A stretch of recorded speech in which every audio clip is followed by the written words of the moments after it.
What's the point of checks and balances if there is no checking and no balancing? Once again, the Supreme Court is placating Trump and just letting him do whatever he wants.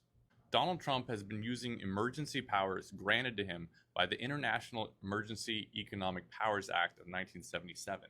Now, this act grants the president emergency powers in the case of an economic emergency.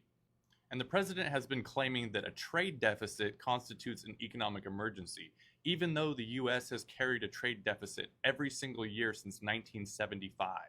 And the Supreme Court is basically saying, well, Trump is so committed to using tariffs as the cornerstone of his economic policy, what's really the point of stopping him now? Because if we take this avenue away, he'll just find another way to use it.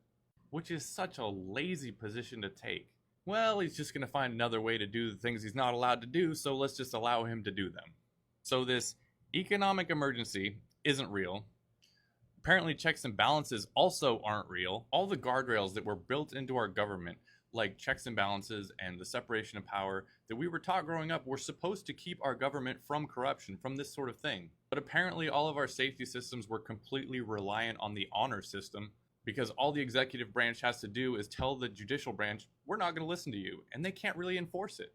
So the government we thought we had is gone, and maybe it was never really what we thought it was. But I can tell you one thing, there's no going back to normal, because normal has exposed itself as being flawed, vulnerable, and inherently corrupt.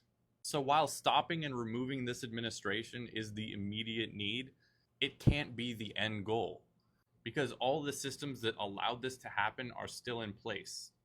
And true change isn't going to happen without massive government reform.